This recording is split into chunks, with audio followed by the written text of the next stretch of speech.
Assalamualaikum warahmatullahi wabarakatuh. Saya Reza Pangestu Nugraha di sini akan menjelaskan atau meringkas materi-materi IPA atau ilmu pengetahuan alam. Oke, IPA.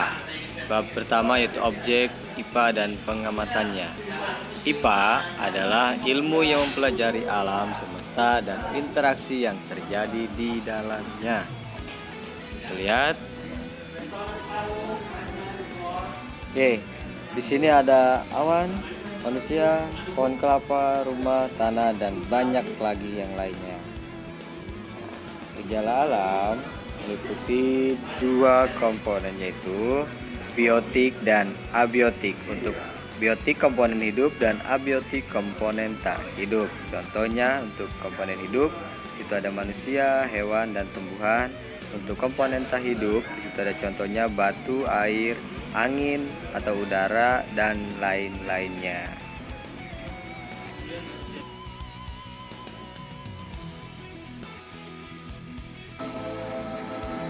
Berikutnya untuk gejala alam yaitu meliputi pengamatan dan pengukuran.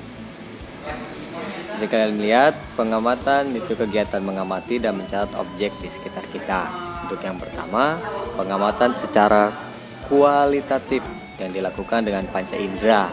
Jadi data yang dihasilkan merupakan data kualitatif. Contohnya bisa membandingkan warna, ya di situ bisa merasakan dan yang lainnya. Jadi untuk panca indera, mata, hidung, telinga, dan yang lain-lainnya.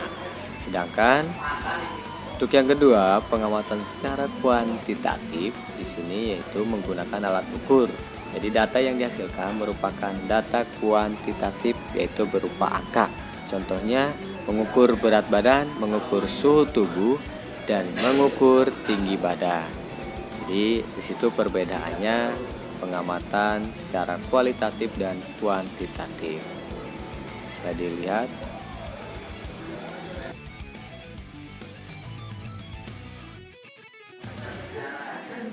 Untuk pengukuran di sini yaitu kegiatan membandingkan besaran yang diukur dengan alat ukur yang dipakai sebagai satuan. Lihat, besaran adalah sesuatu yang dapat diukur dan dinyatakan dengan angka atau nilai. Sedangkan satuan adalah sesuatu yang digunakan sebagai pembanding dalam pengukuran.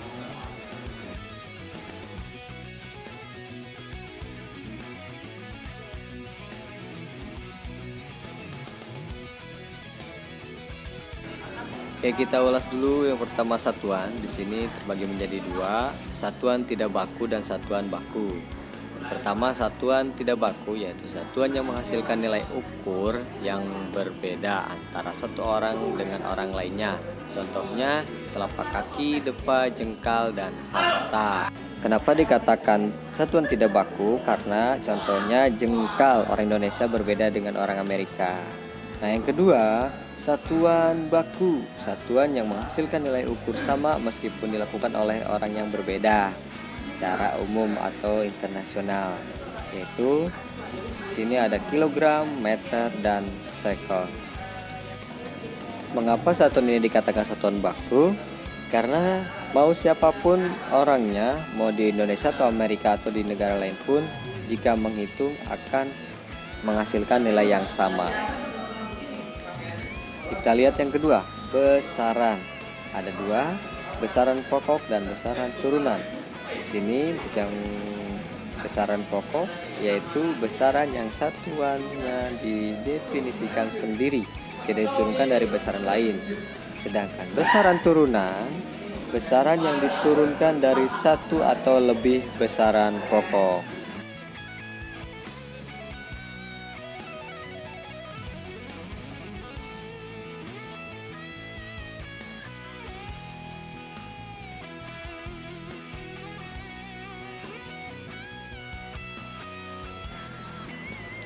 Bisa kalian lihat, sini besaran pokok ada satuan beserta lambang satuannya.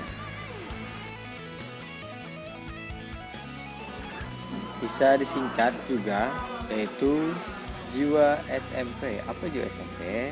J-nya itu jumlah zat, I-nya intensitas cahaya, W-nya waktu, A-nya arus listrik, S-nya suhu, M-nya massa, dan P-nya panjang.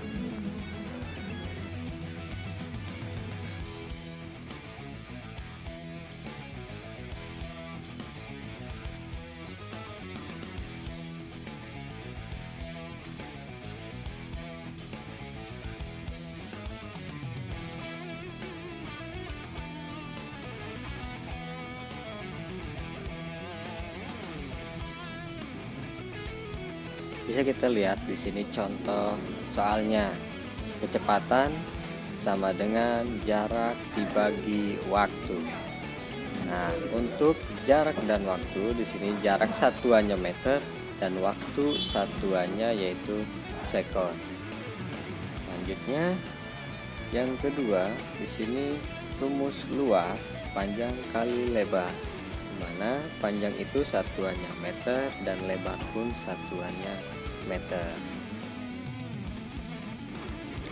Ada beberapa rumus besaran turunan bisa dilihat dan nantinya mungkin bisa kalian catat buat pembelajaran di rumah. Itu mulai dari besaran luas, volume, massa jenis, kecepatan, percepatan, gaya, usaha, daya tekan, dan momentum. Di situ udah ada masing-masing dari rumusnya. Untuk terakhir, ini yang terakhir yaitu jenis-jenis alat ukur. Sini alat ukur panjang, alat ukur waktu, dan satu lagi yaitu alat ukur massa. Cukup sekian untuk pembahasan materi di objek IPA dan pengamatannya. Tunggu video atau ringkasan materi lainnya. Wassalamualaikum warahmatullahi wabarakatuh. Salam sehat untuk kita semua.